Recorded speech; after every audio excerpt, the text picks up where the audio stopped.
You know, sometimes the biggest ideas are hiding in the most unexpected places.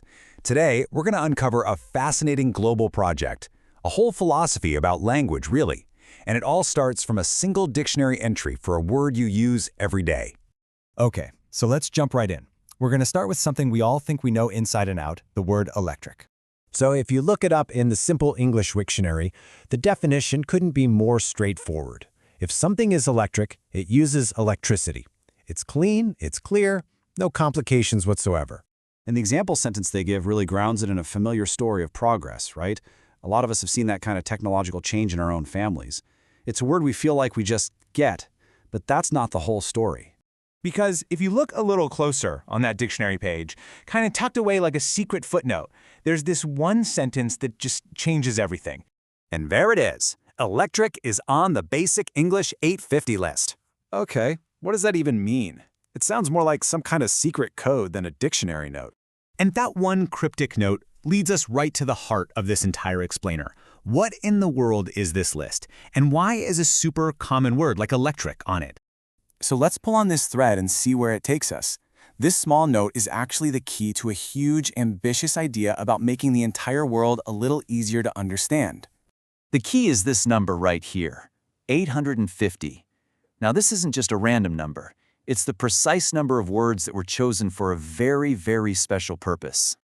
This is Basic English. It was created way back in the 1930s, and it was so much more than just a language project. It was a vision for international peace in a world that was still reeling from conflict. The whole goal was to create a tool so simple that anyone, anywhere in the world, could use it to communicate complex ideas clearly. But here's the thing. It isn't just a vocabulary list. Basic English is a complete system with rules specifically designed to get rid of confusion and ambiguity. And to really get how it works, let's go all the way back to our starting point. How does a word like electric actually fit into this system? Here's where you can see the system's logic in action. That same Wiktionary page shows that electric is what's called a non-comparable adjective. You can't say something is more electric or the most electric. It either is or it isn't. A simple little rule like this is designed to stop confusion before it even starts. And that's the crucial point. This simplicity is the whole point.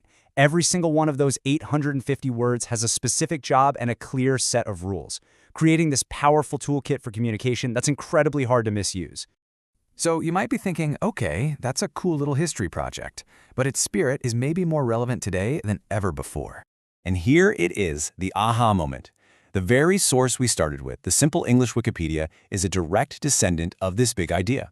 It was created for the exact same reason, to explain our complex world using simple, direct language, the very same goal of that original 850-word list. And you know, it all leaves us with a final, really fascinating question. In our modern world, which is just drowning in data and complicated jargon, is there a power in getting back to basics?